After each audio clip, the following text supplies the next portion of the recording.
नमस्कार, बहुत स्वागत है आपका। बहुत दिनों के बाद आपसे मुलाकात हो रही है प्लेनेट पांडे के हमारे YouTube चैनल पर। कोशिश करेंगे कि आगे भी आपको प्लेनेट पांडे के माध्यम से बेहतर जानकारियां मिल सकें, जिससे आप भटकने से बचें और ज्योतिष के प्रति आपका विश्वास थोड़ा प्रबल हो। आज हम बात करेंगे 3 ग्रहण के रहस्य के बारे में, क्योंकि इस बार एक साथ 3 ग्रहण लग रहे हैं। एक ग्रहण लग चुका है 5 और 6 जून की मध्य रात्रि को, दूसरा ग्रहण 21 जून को लगेगा और तीसरा ग्रहण लगेगा 5 जुलाई को।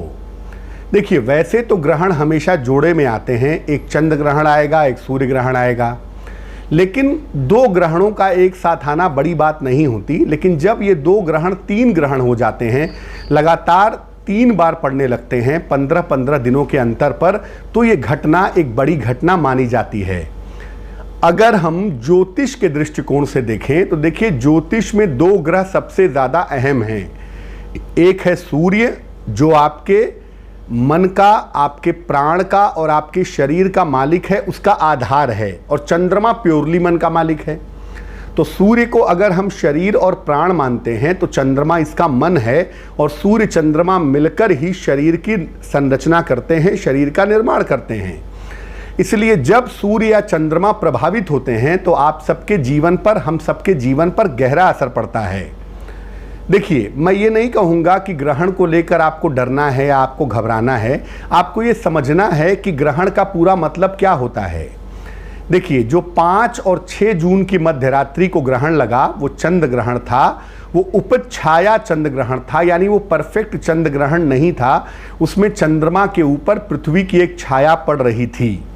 लेकिन चूंकि चंद्रमा प्रभावित हुआ और चंद्रमा जल तत्व का मालिक होता है, इसलिए पूरी दुनिया उससे प्रभावित रहेगी तकरीबन 20 जून तक। और प्रभाव कैसा रहेगा?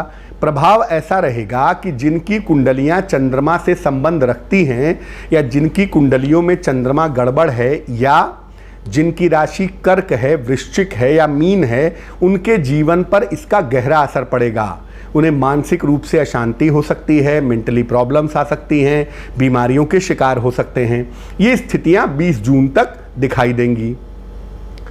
अगर हम 21 जून वाले ग्रहण की बात करें तो 21 जून को सूर्य ग्रहण है, और ये कंप्लीट सूर्य ग्रहण है। ये सुबह के समय लगेगा लगभग 9 बजे से दोपहर के लगभग 3 बजे तक, और ये भारत में दृश्य होगा। और जितने भी सूतक के नियम हैं कि मंदिरों के पट बंद हो जाते हैं, ग्रहण काल में भोजन नहीं करना चाहिए, या तुलसी के पत्ते डाल करके भोजन करने चाहिए, वो सारे नियम इस समय में लागू होंगे। ये बात आप पूरी तरह समझ लीजिए कि 21 जून का जो ग्रहण है वो पूरे नियमों के साथ उसका पालन किया जाएगा। आम तौर पर जब ग्रहण होता है तो गर्भवती महिलाएं सबसे ज़्यादा घबराती हैं, डरती हैं। उन्हें लगता है कि ग्रहण अगर देख लिया तो संतान को कुछ हो जाएगा, संतान के दिमाग में कोई दिक्कत आ जाएगी। देखिए, बेसिकली होता क्या है कि जो माँ का मन है वो बच्चे के मन के साथ जुड़ा हुआ होता है, और जब माँ ये सोचती है कि मैं ग्रहण देखकर कुछ बुरा हो जाएगा, मैं ग्रहण देख लूँगी तो बुरा हो जाएगा, तो बच्चे के ऊपर उसका दुष्प्रभाव पड़ता है। अन्यथा अगर माँ कोई टेंशन ना पाले, माँ कोई चिंता ना करे, सामान्यतः ग्रहण को देख ले। वैसे तो सूर्य ग्रहण है, बिना शीशे के या बिना किसी स्पेशल चश्मे के नहीं देखा जा सकता, लेकिन अगर कोई महिला ग्रहण देख ही लेती है और उसके मन में कोई बुरा विचार नहीं है तो कोई असर नहीं होगा उसका। हाँ, महिला अगर ये सोचेगी कि ग्रहण का दुष्प्रभाव पड़ेगा तो ग्रहण हो या ना हो, उसका असर तो बच्चे पर पड़ेगा ही। इसलिए गर्भवती महिलाओं को चिंता नहीं करनी है। दूसरी बात यह है कि 21 जून को सुबह 9 बजे से 3 बजे के बीच में सामान्यतः भोजन न करें तो ज़्यादा बढ़िया होगा। लिक्विड डाइट ले लें, जूस पी लें, रस पी लें तो ज़्यादा अच्छा होगा, और उस समय का पूरा इस्तेमाल करें भगवान के भजन कीर्तन में, तो बहुत ही सुंदर रहेगा। ठीक है ना? लेकिन अगर कोई बीमार है, कोई बच्चा है, कोई बहुत बुजुर्ग है, तो बेहतर यही होगा कि उसको आप भोजन करा सकते हैं, लेकिन भोजन में तुलसी के पत्ते डाल दें। तुलसी के पत्ते के अंदर एंटीबायोटिक गुण भी होते हैं, और तुलसी के पत्ते के अंदर पारा भी पाया जाता है, जो भोजन की अशुद्धि को दूर करता है। जो मरकरी है यानी पारा है, उसको सबसे ज़्यादा शुद्ध पदार्थ माना जाता है। तो 21 जून को जो ग्रहण पड़ेगा, आप ग्रहण काल में पूजा उपासना करिएगा। शाम को 3 बजे के बाद स्नान करके सूर्य से संबंधित चीज़ों का, जैसे तांबे का बर्तन है, गुड़ है, लाल कपड़ा है, इसका अगर आप दान कर देंगे तो बहुत अच्छा रहेगा। इस ग्रहण का जो प्रभाव है 21 जून वाले, इस ग्रहण का प्रभाव लगभग 4 जुलाई तक रहेगा, लेकिन ये उतना बुरा ग्रहण साबित नहीं होगा। जो 5 जून से 20 जून की स्थितियां हैं वो ज़्यादा निगेटिव हैं। 21 जून से 4 जुलाई तक की स्थितियां उतनी निगेटिव देश दुनिया के लिए नहीं हैं। थोड़ा बहुत प्रभाव इसका भी बना रहेगा। अगर हम 5 जुलाई वाले ग्रहण की बात करें तो वो भी चंद्र ग्रहण है, उपज छाया चंद्र ग्रहण है, और वो सुबह के समय लगेगा। भारत में होराइजन से नीचे होगा, चूंकि सूर्योदय हो चुका होगा, इसलिए भारत में इसको देख पाना संभव नहीं होगा। ये उपछाया ग्रहण होगा, और उपछाया ग्रहण में मैंने आपको पहले ही बताया कि किसी तरह का सूतक नहीं, किसी तरह के नियम नहीं, किसी तरह की मान्यता नहीं।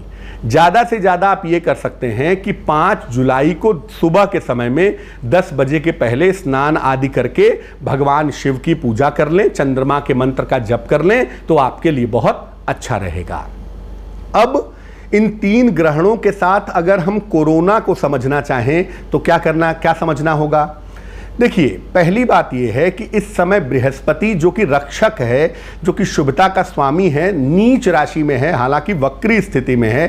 तो बृहस्पति के नीचस्थ होने की वजह से लगभग 30 जून तक स्थितियां बहुत अच्छी नहीं हैं, और उसमें भी ग्रहण लग जाने की वजह से 30 जून तक स्थितियां बहुत बेहतर नहीं रहेंगी। 30 जून के बाद कोरोना की स्थिति में सुधार होने की संभावना बनती है, और उसके बाद धीरे धीरे जो इसकी दर है उसमें इंप्रूवमेंट होगा, लोग जल्दी ठीक होंगे। कोरोना की जो इंटेंसिटी है, जो घातक स्थिति है, वो काफ़ी हद तक कम हो जाएगी। लेकिन अगर हम दवाई की बात करें तो देखिए, वायरस के पीछे होता है राहु, और राहु अपनी राशि बदलेंगे लगभग 23 सितंबर के आसपास। तो राहु जब वृषभ राशि में प्रवेश करेंगे, वृषभ राशि बेसिकली अमृत तत्व की राशि मानी जाती है, तो राहु जब वृषभ राशि में प्रवेश करेंगे उस समय कोविड के लिए कोई वैक्सीन, कोई दवाई आ सकती है, और सितंबर के बाद इसको पूरे तौर से आप कंट्रोल समझिए, इस तरह की संभावना बनती है। क्योंकि एक बार मेडिसिन अगर आ गई, एक बार दवाइयाँ अगर आ गई, तो आप ये मान करके चलिए कि आप इस रोग को कंट्रोल में कर पाएंगे। एक बात मैं और बता दूं, कोरोना के समय में चूंकि वायरस है और बहुत सूक्ष्म है, बहुत माइन्यूट है, सूक्ष्मता हमारे विचारों में भी है। तो अगर आप ये सोचेंगे कि मुझे बीमारी हो जाएगी, मुझे कोरोना हो सकता है, मैं बीमार हो सकता हूँ, जरा सी छींक आई, आपको टेंशन हो गया, जो नकारात्मक विचार हैं, उन निगेटिव विचारों के साथ ये वायरस सफ़र करते हैं, जिसको निगेटिव एनर्जी भी कहा जाता है। हमारे प्राचीन काल में ऋषि मुनि जो अस्पृश्यता की बात करते थे कि भाई इनको टच मत करो, इनको छुओ नहीं, खाना ऐसे खाओ, पानी ऐसे पियो, वो इसीलिए करते थे कि नकारात्मक विचारों के माध्यम से कोई और बड़ी गड़बड़ी अंदर ना आ जाए।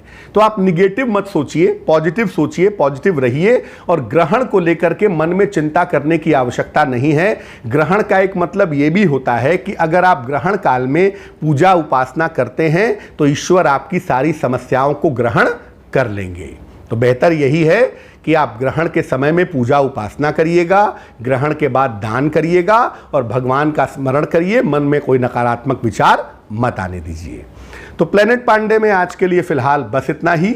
आपसे निवेदन करूंगा कि आप ज्योतिष और धर्म की सटीक जानकारियों के लिए जरूर सब्सक्राइब करें हमारा YouTube चैनल प्लेनेट पांडे, और कोशिश करेंगे कि सप्ताह में 1 दिन या 15 दिन में 1 दिन लाइव आ सके प्लेनेट पांडे पर, और प्लेनेट पांडे पर आकर के आपके सवालों के जवाब भी दिए जा सके। और इसके लिए ज़रूरी है कि आप हमारा YouTube चैनल प्लेनेट पांडे ज़रूर सब्सक्राइब करें। नमस्कार।